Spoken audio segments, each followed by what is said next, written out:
Hello, everyone. My name is Marty Feathers McGee, and I'm the coordinator for our Interventional Cardiac and Vascular Technology program here at the college.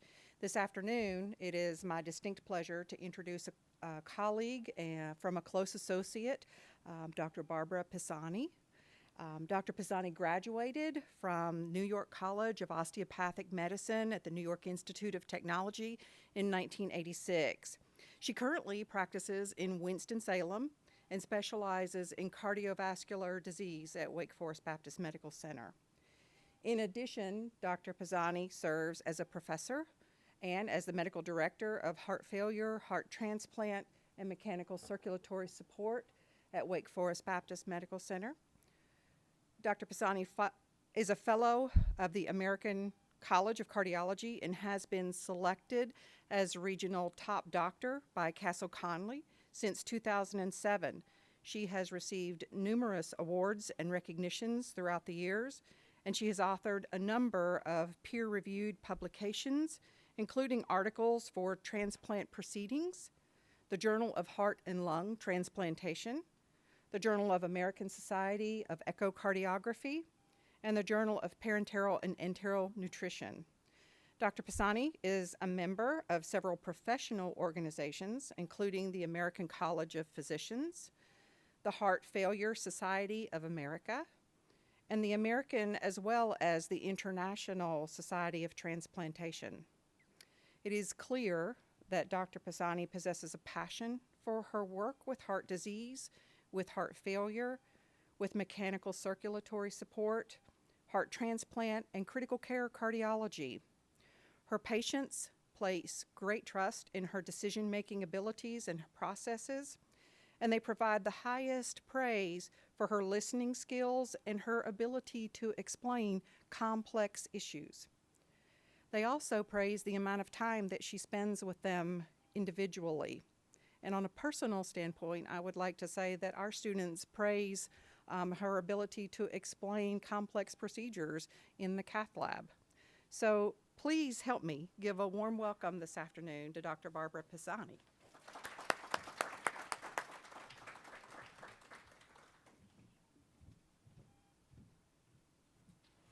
Good afternoon, and thank you all for coming. I hope this will be an interesting and enjoyable lecture to all. My topic is young at heart, but that's not just because I'm talking about young people. So I'd like to start with a case study. So a previously healthy young female went to the emergency room with left elbow pain. And she had had pain and swelling for about 2 days.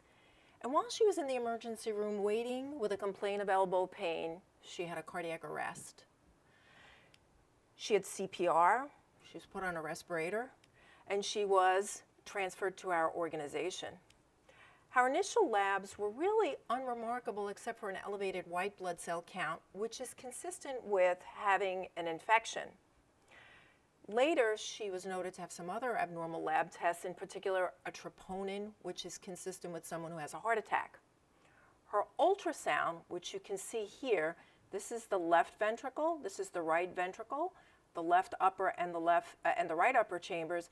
You can see it almost looks like that heart is just doing a little bit of the Watusi. It's not really doing a whole lot. You can see these walls do not squeeze very well. Her pumping function of her heart, her ejection fraction was 15%, and normal is around 55 to 65%. She had an emergency heart biopsy, which really just showed fluid in the heart muscle, didn't really show an inflammation that we were expecting to see, but she was transferred to our hospital, and this is not the patient. This is a photo taken off the internet. And she was placed on something called ECMO, or extracorporeal membrane oxygenation, in an attempt to help her survive this cardiac arrest. 5 days later, the pumping function was 55%. And you can see this left chamber is squeezing in very nicely. The right chamber is squeezing in very nicely. This is left upper chamber, left lower chamber, right upper chamber, right lower chamber, right atrium, right ventricle, left atrium, left ventricle. So a cardiac MRI revealed that she had some kind of a thrombotic event which appeared to have come from that left lower chamber that broke off and went down one of her coronary arteries, so that her angiogram was normal, but nonetheless her MRI was consistent with, on follow-up, a myocardial infarction. And there was a separate defect consistent with an inflammation in the heart muscle related to an infection that she had had with mycoplasma, a very common organism in young people and in older people. Mycoplasma causes pneumonia and can cause other infectious diseases. And you can see here that this patient is the recipient of all these events. And this was prior to her hospital discharge. We had hoped that she would eventually go to cardiac rehab. Her mom sent me this picture of her for her high school prom picture. And this is her smiling very happily, because that piece of paper is the piece of paper that said she can return back to school and she will be allowed to play softball because she was hoping to get a softball scholarship. Another patient is an 18-year-old African-American female. She had a history of a peripartum cardiomyopathy, heart failure related to having a baby, being pregnant. She was noted to have a clot in her heart. She had a defibrillator placed at one point in time so that would prevent her having a cardiac arrest. She had failed our conventional medical therapy with ACE inhibitors, beta blockers, diuretics, water pills, and digoxin. And she was initially listed for a heart transplant as a medium status, what we call a UNOS 1B, while she was on an IV medication called milrinone. Unfortunately, she was not compliant, as sometimes young and sometimes even old people are, and so we asked her to sign a patient contract so that we can ensure she would be compliant. She underwent placement of an experimental device called a Ventracyst ventricular assist device. So this device is inserted into the lower chamber of the heart, and it allows the blood to go into that device and then pump out of the device so the patient's heart does not have to do the work. And you can see this is what comes out of the body. This is not a Ventracyst. This is a Thoratec device, a different company. So you can see the power cable comes out and attaches to a power source. You can see what the cable should look like. But Mariah had this problem of sleeping at night and wrapping the cable around her leg, and so the drive line got a little bit coiled. Well, one day she came to clinic and she said, I have to be admitted to the hospital. I have chills, I'm hot, I'm vomiting, I don't feel right, and she never asked to come to the hospital. She had low flows out of that device consistent with low output from the device, kind of like you can't get your gasoline out of your engine. The flows were quite low. We did some blood tests on her looking for an infection because she was complaining of chills, but the only thing we saw was really just her symptoms, and we had some pus coming from the drive line. There was no white blood cell count, there was no fever. Nonetheless, something bad was going on. Because of this, we raised her status with UNOS, the United Network for Organ Sharing, which is how we list people for heart transplant or for any other transplant. And as a result of whatever was happening with her, she had numerous positive blood cultures consistent with an infection in her bloodstream for a bacteria called Staph epidermidis.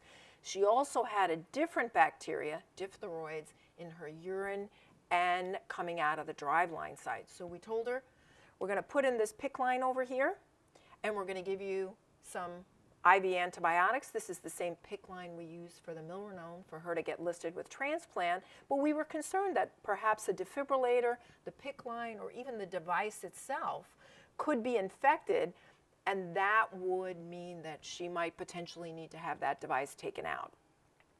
She was seen by our cardiac surgery staff, and even in spite of this infection, they thought that the the device was working fine, but they were really, really concerned because the drive line was really, really coiled. So this is what the drive line should look like, and this is what the drive line looked like. Now, I don't think any of us needs to be a mechanic to figure out that it would not be too difficult for these wires to fracture, and if they fracture, the energy and power that's required to work the device is not going to be transmitted to the device, so the device might not function correctly. Well, she was discussed at our transplant meeting because we were really concerned that she wasn't compliant, she didn't take care of her drive line, the device was infected, and she was what we call allosensitized. As a result of her prior pregnancies, she developed antibodies, making it more difficult for us to find a heart transplant for her. And so she was actually taken off our transplant list. And then one day she called up and said the pump stopped working, which was not a surprise to us because of the way the drive line had twisted. She was taken by ambulance to our hospital. Some of these patients are not from the North Carolina area. They're patients that I took care of in other places. She was transported to our hospital. She was stable without any complaints, and we actually changed out her device and put in a new device as the heart function did not recover despite her being treated with that artificial heart device. So this is a woman with a peripartum cardiomyopathy that failed to resolve in spite of having that artificial device put in. And here she is now, after the device was changed out, a different device, a Thoratec device was put in, but you can see the drive line, again, was coiled as a result of probably her sleeping with the drive line around her leg. She continued to be non-compliant, unfortunately, and developed a very, very bad infection to the extent that she required numerous surgeries to try and clear up the infection. And she got very, very tired of that lifestyle. She didn't want to run around with a PICC line with IV antibiotics. She didn't want to stay in the hospital, and so she wanted the device removed, regardless of what that meant. And unfortunately, she had a cardiac arrest before we could take the device out as a result of this infection. This is another patient, and we do have some men that get heart disease. This is not to make it seem as only women get heart disease. Anna was a 36-year-old Hispanic female, and I initially saw her in 2010. She had diabetes, she had renal insufficiency, she had some kidney malfunction, and initially she was told by an outside hospital that she had a heart attack, which is not something we expect in a 36-year-old woman. Premenopausal women generally do not have heart attacks. However, she was a diabetic, so that would increase her likelihood of having a heart attack. And then somebody else told her, no, you had a peripartum cardiomyopathy because you had 3 children. So she came to see us, and it turned out that her sister had died from heart disease the year before and from an infection. I advised her that perhaps there was more to the story as to why her and her sister both had heart disease, and perhaps she needed to get genetic testing. Unfortunately, her insurance would not cover genetic testing, and so she could not afford to get that done herself. Well, we evaluated her for heart transplant, and just as we did with Mariah, we started her on this IV milrinone via PICC line, and she was listed for heart transplant. Now, she also, because of her prior pregnancies, had a high PRA. She was allosensitized, and we expected that she too would wait a long time for a heart donor. Well, about 6 months after I saw her, her 16-year-old son, out of the blue, presented to our emergency room in acute pulmonary edema and was also found to have heart failure. Knowing what we had already known and knowing that we had suggested that she get genetic testing, we immediately evaluated her entire family, and we found that her 9-year-old son Hector had heart failure and her 5-year-old daughter also had heart failure. They were followed by our pediatrics department. Well, in August, Felix also was forced to undergo a heart transplant evaluation. He failed to respond to medical therapy, and so we decided that it's probably a good thing for us to evaluate him for a heart transplant. This is how we measure the pressures in the heart. This is the right heart cath that we were talking about, and he underwent a cardiopulmonary stress test. Well, immediately before getting ready to start the procedure, his mom went to go kiss him and say good luck, and her face went numb, her arm went droopy, her face went droopy, and she was immediately taken to the emergency department, as we called a code stroke for her. Thankfully, she suffered no long-term effect of that, but she did have what we call a TIA, or a mini stroke, most likely related to the fact that her heart, the lower chamber, was so enlarged that a small clot was in that lower chamber and broke off and went off to one of the arteries in her brain, causing her to have that event. However, unfortunately, by September, Felix was really in bad shape.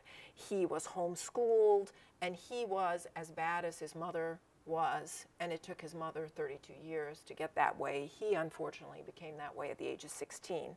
And he also needed IV milrinone and needed to be evaluated for a heart transplant. In spite of all this, Anna continued to take care of the 3 children. Both of them had repeated hospitalizations for heart failure. And in November 2010, Felix was finally transplanted, and he was doing really well. Unfortunately, Anna continued to wait for a heart transplant. Well, when we look at cardiomyopathy, we oftentimes think about heart failure or abnormal heart function in older patients, but we can see that one of the important things we need to focus on is getting people young in their life. If you have bad habits by the time you're 40, 50, 60, it's a lot harder to get out of those habits. And if you know your family history, that will help you perhaps rethink your lifestyle. So this is data out of for Danish people, and what it shows is that people that have a family history of cardiomyopathy are more likely to have cardiac events, cardiac death, upwards of 400-fold, depending on whether it is a first or a second-degree relative that has had a significant history. So if you know your family history, you may change the way that you conduct yourself in terms of your lifestyle. And sometimes we take care of people with heart disease that are older. So this is an older woman. This is when she was younger.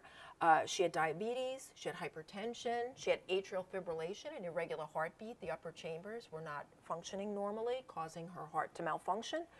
She had chronic renal insufficiency. Her kidneys didn't work right, but she had a normal angiogram. So she had normal arteries. Not uncommonly, older women have hypertension, and they also have atrial fibrillation. She was overweight. She had metabolic syndrome, the typical person that has that apple-shaped configuration, as opposed to someone like me who has that pear-shaped configuration. When you have that apple shape, that abdominal fat predisposes you to certain cardiac events. And she had hypertension, which was untreated. She was strongly advised by other physicians to perhaps be more aggressive in her hypertension treatment, but she had blind faith in her doctors, and her doctor said, don't worry, it's the white coat phenomenon, you just keep on getting treated. Well, that's my mom. And what happened was she went into heart failure, and despite having a daughter who was a doctor who told her, you need to get your blood pressure under control, she chose not to listen to me. And this is her 80th birthday. So she survived in spite of what I told her, and subsequently acknowledged the fact that perhaps my daughter might be right, even though she's my daughter.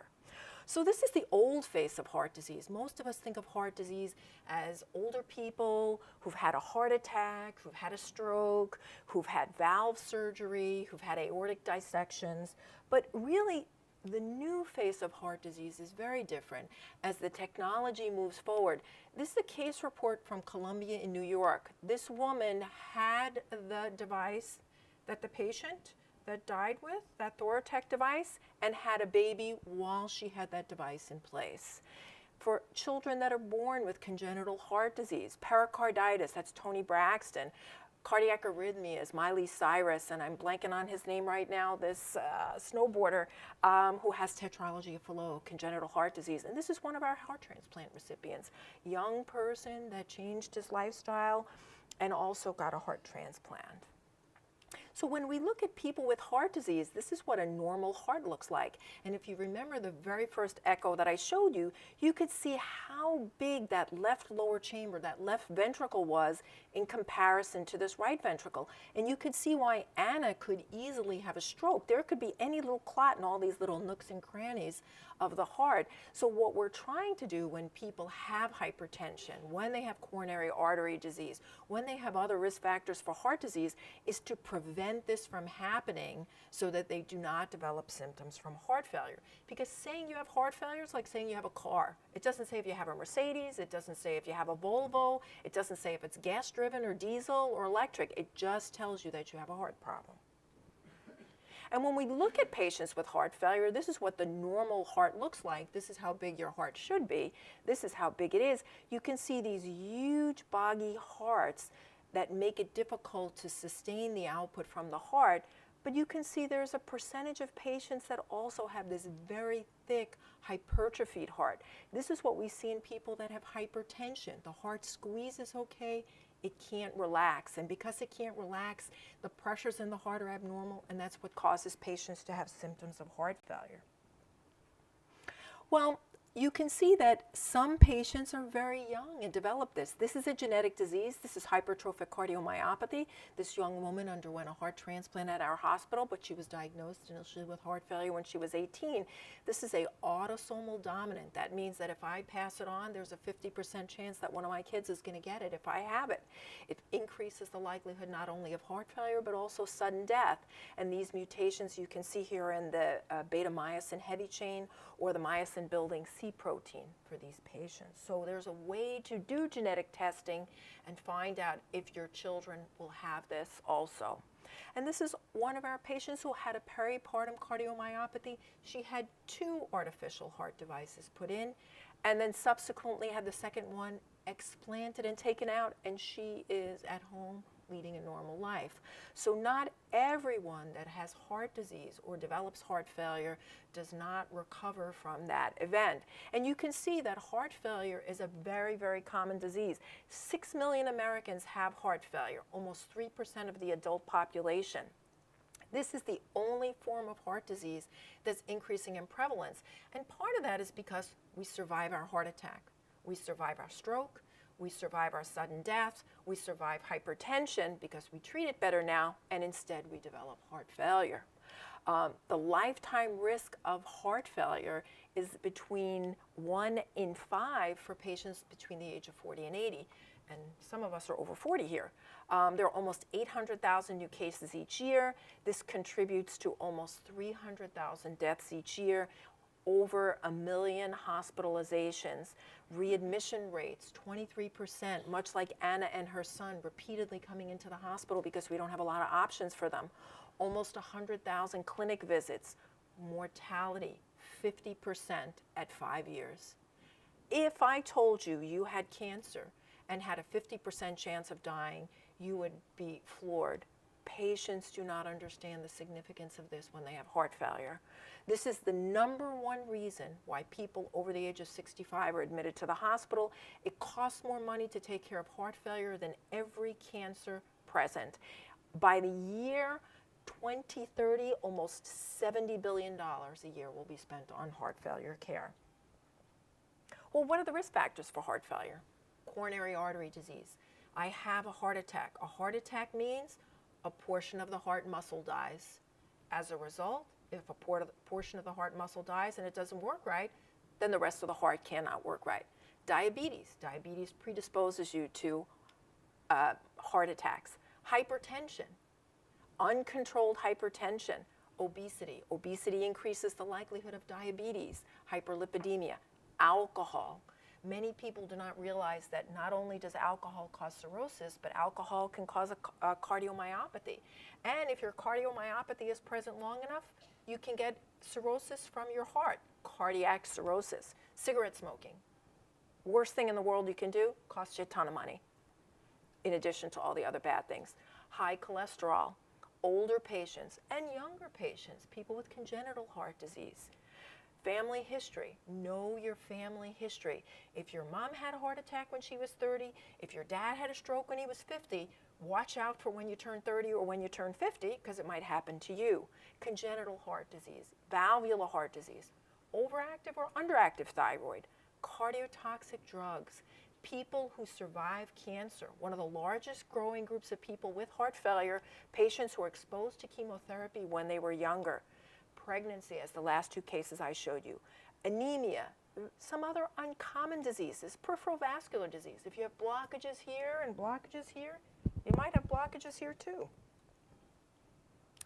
What about young people, teenagers? 1 out of 3 kids in the United States is considered overweight or obese. The prevalence of obesity has tripled in the last 30 years. We sit down and play video games rather than walking. We walk and play video games and get hit by cars.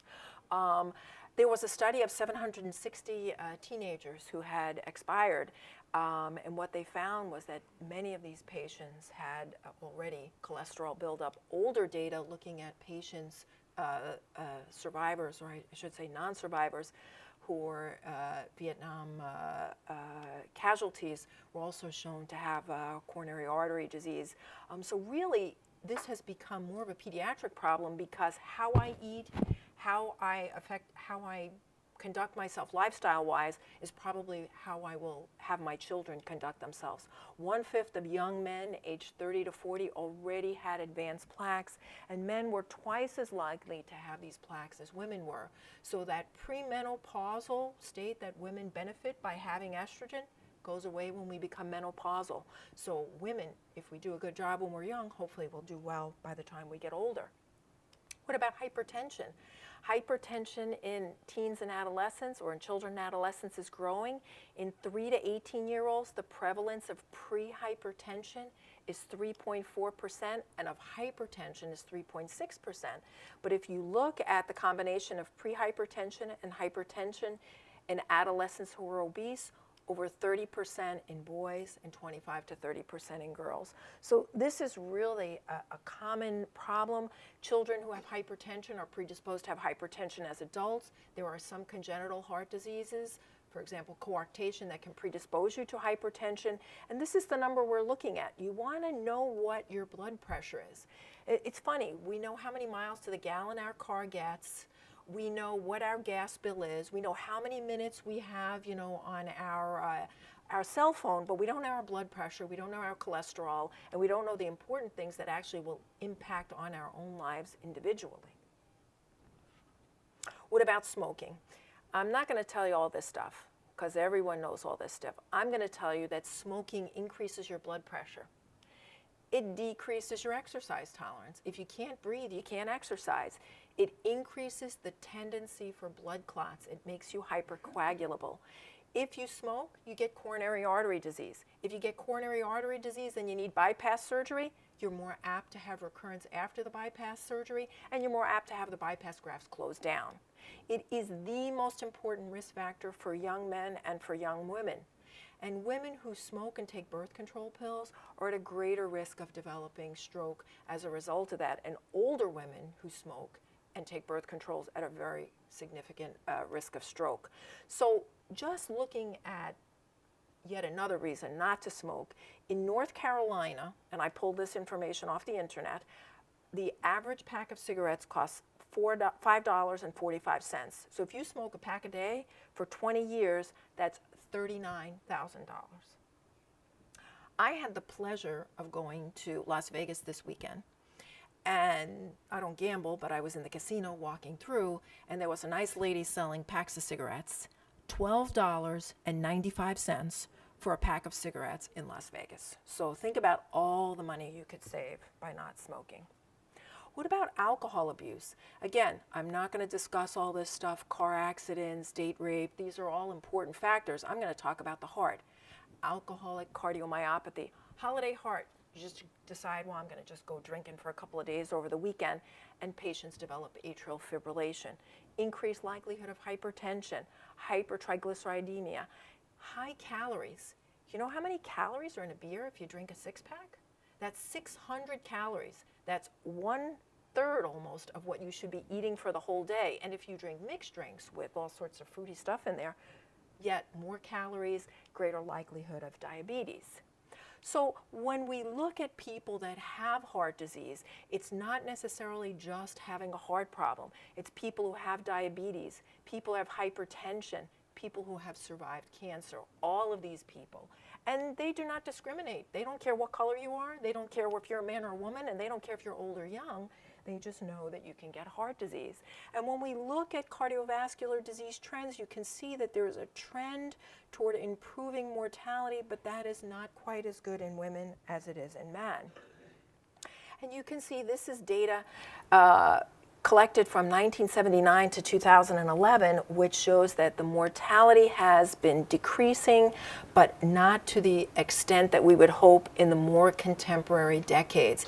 And perhaps part of that is because more people smoke, perhaps we don't exercise as much, perhaps it's the type of foods we eat. It's difficult to say, but there is a trend toward lower survival in the more contemporary decades.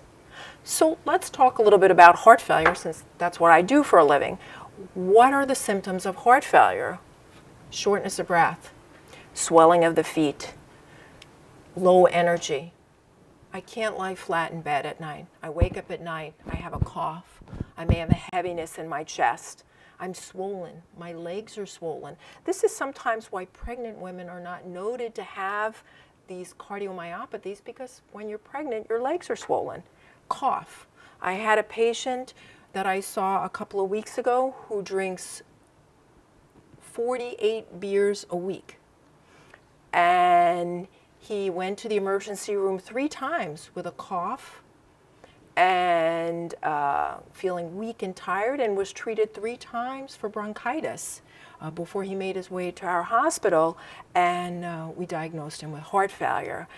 Patients who wake up at night to go to the bathroom, if the output from the heart is very low, sometimes patients will be confused. So you may have none of these symptoms and still have abnormal heart function, like Felix's younger brother. It was only because we saw Felix with heart failure that we picked up the abnormal heart function on Hector and his sister. And when we look at people who come into the hospital for heart failure, we realize a lot of the reasons why people come into the hospital is because of themselves. So 24% don't follow a salt and a fluid restriction as we suggest to them. 24% are non-compliant.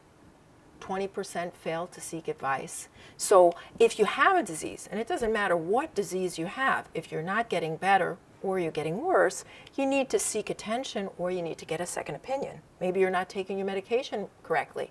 Maybe you're not getting the right medication. So when we look at keys to prevent cardiovascular disease, you want to stop smoking. You want to do whatever you can to lower your cholesterol. Make sure your blood pressure is under control. People go out and buy all sorts of things. Buy a blood pressure cuff. Check your blood pressure if you have hypertension. You can't see it here, but I have my Fitbit underneath my dress. I wear a Fitbit every day just so that I can keep track of my steps. And every day, if I walk 10, tomorrow I have to walk 11. There are some days when I don't do what I want to do, but if I don't keep track of it, I will never get better than what I was. It's kind of like getting an A in college, and the next time you get a B, you want to go back to that A if you can help it. You want to walk. It is free. I see so many people take the elevator, take the escalator, and there are people out there that can't walk at all and who would be delighted to walk. So use your feet. And then take measures to reduce stress. I think oftentimes we don't think about how stressful our job is. We have to get through our job, we have to take classes, we have to take exams, we have to take care of our kids, we have to take care of our spouse, we have to take care of mom and dad. All of those things add stress to our life. And exercise is really a great way to get rid of stress. Give yourself 1 hour a day just for you and have somebody else take care of all the other stuff for that 1 hour. And then there's a trade-off. You give them that hour back. Recognize if you're depressed.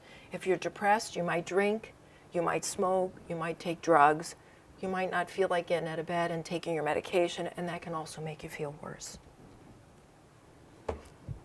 And that's my mantra for the day: quit smoking. Well, what does the American Heart Association recommend? Well, they recommend if you drink alcohol in moderation. And what is moderation? For men, not more than 1 to 2 drinks a day, and for women, not more than 1 drink a day. 4 drinks, binge drinking. Okay? Everybody's thinking, did I drink more than 1 drink yesterday?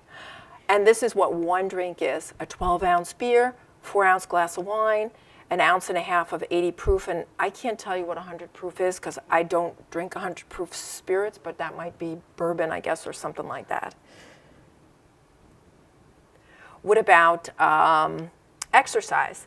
So you want to exercise at least 30 minutes a day of moderate intensity. And you want to do that at least 5 days a week. Now, maybe you can't do 5 days a week, so you can do 25 minutes of vigorous exercise 3 days a week and combine it with some other intensity. You don't have to walk, you don't have to bike. If you want to lift weights, that's a great way to exercise. If you want to mix it up, and that's actually the best thing, the best exercise you can do is the exercise that you will do. I know so many people, they go out and buy a treadmill. They don't like to walk on the treadmill. If you prefer to work on a bike, walk on a bike, but exercise is really important. One of the things we always suggest to our patients is to go to cardiac rehab after they have a heart attack, after they have surgery, after they have a heart transplant, after they have an artificial heart device, or heart failure hospitalization. And then we're thinking about nutrition. You want to make smart, healthy choices to reduce the risk of cardiovascular diseases. Fruits and vegetables, whole grains, fish, cut the fat off your food, cut the skin off your food, limit sodium and salt, because that will make your potentially hypertension worse. If you have heart failure, it will make you retain water, make your heart failure worse. Avoid excess sugars, avoid trans fats, and watch the calorie intake, because in order to maintain your weight, you need to take in less than you put out. So when you think about it, I oftentimes tell this to my patients, if you walk 1 mile, you burn about 100 calories. You need to burn 3,500 calories to lose a pound. So that's either a lot of walking or a lot less calories. So there are ways to burn calories and to eat healthy. And you need to be realistic. You need to have portion control. Cook at home if you're able to do that. But that doesn't mean you should never splurge. That doesn't mean you shouldn't eat the things you want to.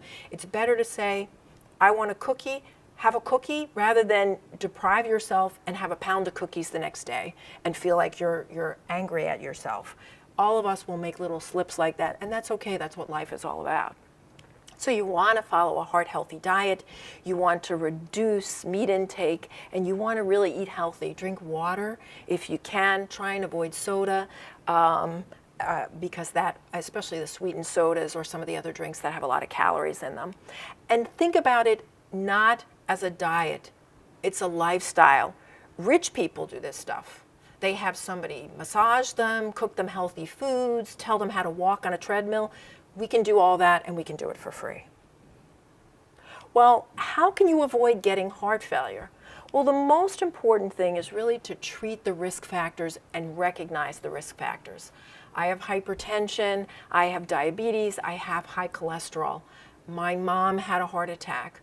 My dad had a cardiomyopathy. My sister has a hypertrophic cardiomyopathy. Somebody in my family had an arrhythmia, an irregular heartbeat. I know what my family history is. I want to avoid risky behavior. And one of the things I will tell you is watch out for over-the-counter diet drugs, particularly the ones that have ephedra in them. That can cause, there's good data to support that that can cause heart failure. And if you use bodybuilding drugs, sometimes it seems like anabolic steroids are a good thing, but they can cause hypertension. They can cause a lot of problems also. If you have an abnormal heart rhythm, you want to find out, should I be in a normal heart rhythm, or do I just need to slow the heart rate down? Do I need to have my thyroid treated? Should I even have a heart test done? My mom had heart disease. Ask your doctor. Should I have it? Is that the kind of heart disease that's hereditary, or is that something completely unrelated that's not related, unrelated to what I can get? And then make sure you're on the right drugs when you go to the doctor. No matter what disease you have, ask if you're on the right drugs. Are you on guideline-directed medical therapy? Do I need a biventricular pacemaker? Do I have an abnormal EKG? And this might allow me to improve my heart function. And then get a second opinion. If you don't understand what someone said, you want more information, there's nothing wrong with asking for a second opinion. Doctors don't get insulted by that. And then remember, it takes a whole team of people to get patients to be better. This is not a one-man deal, and unfortunately, sometimes the people who need the services are not necessarily the people who get the most services. And what Struthers did was look at almost 500 people with heart failure, and he showed that If you had a lack of social resources, you were more apt to be admitted to the hospital. So older patients, patients who don't have insurance, patients who don't have any family members, those are the people sometimes that keep coming back to the hospital. Women in particular with inadequate support systems, these are patients who are more apt to be rehospitalized. And social activity, if you interact with people, you're more apt to not get admitted to the hospital.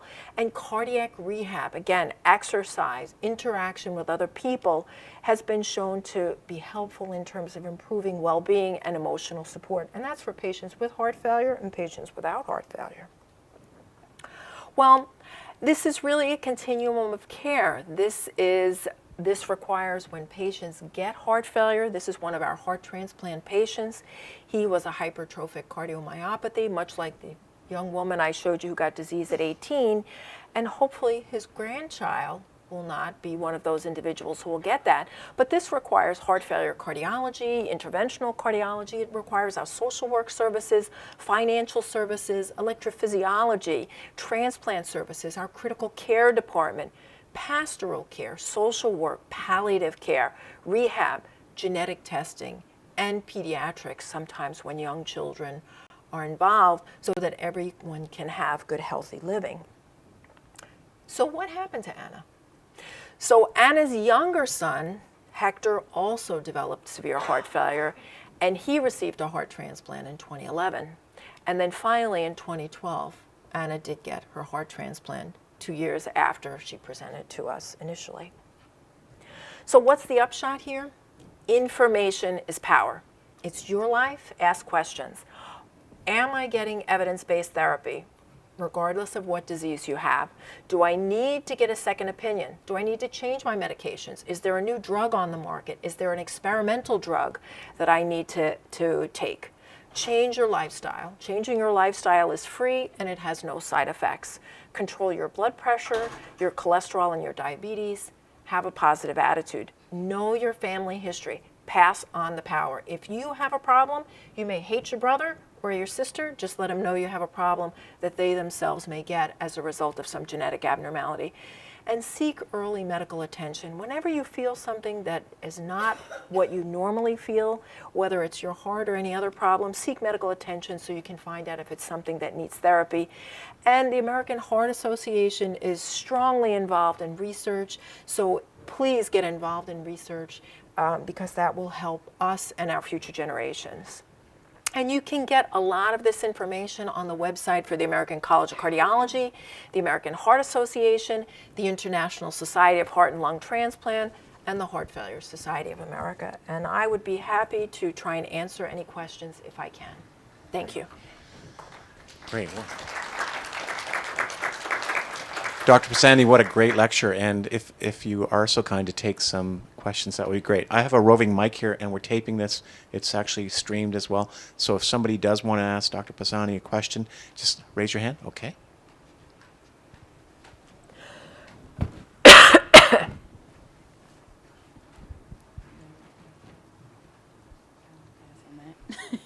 My question was about the device that she had implanted. Did y'all ever think of shortening the line, or would that be more complication because of the winding or the coiling that it was doing? So those are devices that are made and require FDA approval. So when they make a device, they have to go through a process through the federal government to approve that device. And not all of us are as small or as big as others. So the drive line needs to be adequate to allow the person, the drive line to be tunneled under the skin. Those devices at night are attached to a power source that's plugged into a wall, so the cable has to be long enough for the person to be able to walk to the bathroom while their batteries are charging. So during the daytime, there's actually kind of like a holster that has batteries in it that allow the patient to walk around with that, but at night they're attached to the wall, and that's in part why the drive line is so long. Questions? Yeah.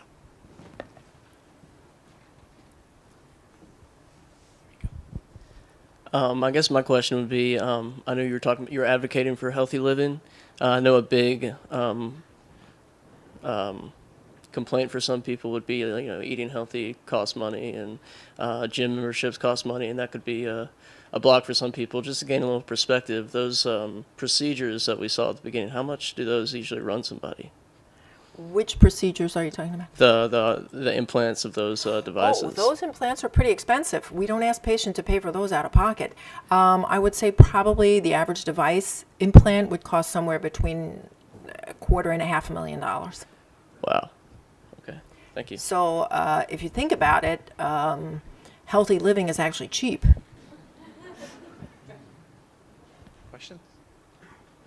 This is an opportune time to ask a cardiologist a question, if you have one. Okay, I'm going to ask you one, Barbara, please, if I could. How many transplants do you actually do at Baptist in a year period? We do about 10 transplants a year. In the entire United States, there are around 3,000 transplants each year. We do about 25 assist devices a year. If you were, I'm doing a story for the paper, the student paper here. If you were able to speak to SciTech students, what kind of advice would you be able to give them as far as being a student and practicing healthy living? I think being a student is really difficult because it's always easier to go to the drive-through and take stuff out. But now there are so many other choices that you can make. If you're hell-bent on having a burger, take off the cheese. Leave off the mayonnaise. If you're bent on having, a steak, have a smaller portion of steak, and instead of having a steak and fries, have a steak and green beans or something like that. Some of the food that we eat that we look at as being really expensive, a lot of the fast food places have salads. Pizza, if you leave off the meat, is certainly not the healthiest food because cheese has fat in it and cheese has salt in it, but there are healthy ways to eat, and if you don't eat that way every day, you probably can do better. If you go to, and I'll just mention one food chain that offers a breakfast sandwich that's only 300 calories. So, and I'll try not to use any companies' names, but if you look at how many calories sometimes are in food, you would be staggered. I mean, I go down and I look at to go get a cup of coffee, and I see a muffin costs 400 calories.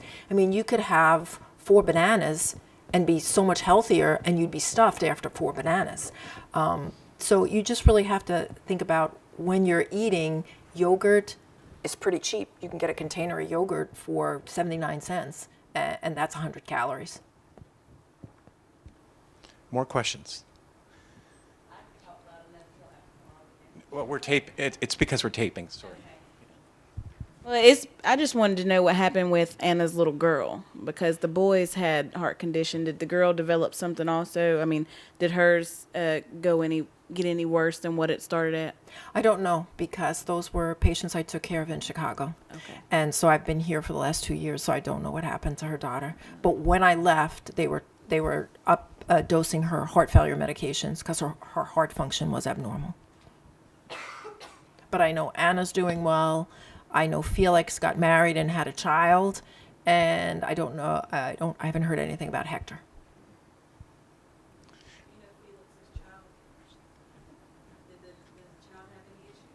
Not that I'm aware of. Not that I'm aware of. That's the question. That's great. Hi, I had a personal question. Now, my mom has high cholesterol, and I had my blood tested about 3 or 4 years ago, and the doctor noted that I had a little bit of a high cholesterol myself, and maybe I could exercise a little bit more. But being a vegetarian, also, I feel like that's really strange. I don't eat a lot of junk food. I don't eat any meat.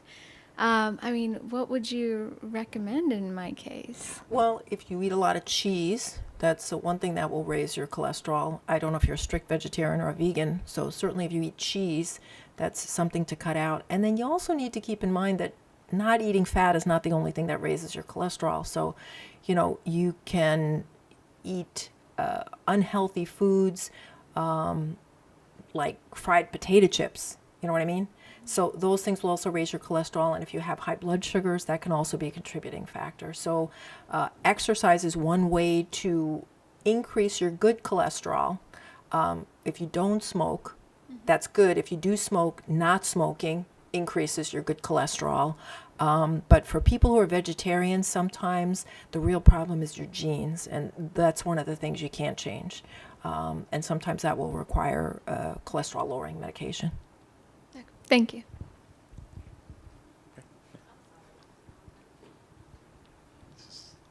As long as you don't ask too many hard questions, it's okay. Mine is along the lines of healthier living. Me and my sister, we both work third shift, and a lot of my family, we work third shift, and it's just really hard, in my opinion, to stick with the healthier lifestyle, because on night shift we don't have a lot of stuff available. If we don't pack it, we resort to vending machines or simple stuff like that. Is there any recommendations you have for us, like on night shift, to help with the healthier eating or just lifestyle altogether? Petition your job to have better food in the vending machine, and during the daytime try and exercise. I think one way that I have found personally to exercise is I just do all my email while I'm on my stationary bike, and that way at least I know I have to do my email anyway, and I have to text and do all that other stuff, and I can do that when I'm on a bike. But sometimes if you don't have access to food, there's nothing you can do. And sometimes you just have to bring food. Bring a container of yogurt, or ask them to get in a vending machine yogurt. Because there are some really good things that you can eat. Bring fruit and vegetables with you. I think oftentimes what we do is, this is not meant to you personally, we make excuses for why we can't do things. I can't do this because, I work night shift, I have kids, I have a busy job, any reason we want, but yet we find time to go on the internet, we find time to talk on the phone, we find time to shop, we find time to do all these other things. We just have to think about what are the things that are really important, because all of us will die someday, and it would be very terrible to take a step back and say, wow, if I had not done that, I might be able to see my kid grow up, I might be able to graduate college, I might be able to buy that car that I want, and it was not really as complicated as I thought it was. My sister, you may have seen in the picture, is overweight, and for years she struggled with her weight, and she went and she saw people who helped her, and then one day she said to me, you know what? It really was just exercise and diet. And I said to her, after all the things you've been through, all you had to do was exercise and diet, but you had to be in the right mind frame, because that's what it takes sometimes to live healthy. It's work. It's work to be married. It's work to raise children. It's work to go to work. And sometimes you have to really make an effort to do it to be successful. That's great. Any other questions for Dr. Pisani? Okay, Dr. Pisani, do you have a question for us? No. Okay, very good. Thank you for having me. Okay, so on behalf of the college and on behalf of the National Center and on behalf of the American Heart Association, I want to thank everybody for coming today. Special thanks to Dr. Pisani. We have something to give you to take back to your lovely office and your stationary bike. Oh, wonderful. A bottle of water? I don't think the cardiologist needs this, but we like to do this. This is what the school basically does, is gives diplomas. Oh, wonderful. I can always use an extra diploma. So there you go. Now I can petition for a raise, extra diploma. Thank you, sir. So thank you very much. Thank you, sir. Thank It was you. a terrific lecture. Thank you. It's okay for us to get a copy of your slides. Oh, sure, sure. And for those of you, if you don't mind, Dr. Pisani, we I'm not sure if I can give you my slides because there's people's photos on them. right, okay, we can take those out. Yeah, I'm not sure if I Yeah. can do So what we can do is, for those of you who'd like to come and approach, also we'd like to take some pictures with Dr. Pisani as part of our reporting of this event. So that's what we're going to do right now. So if some of you want to come up front, that's great. And Jennifer has heart material for the Heart Walk for the 17th of October right over on the side here. Thanks. It's a huge difference, it really does. And it shows dramatically. Well, thank you. I actually heard that some of your patients just love you. You're welcome. Please, here's a young Yes, doctor sir. in the making.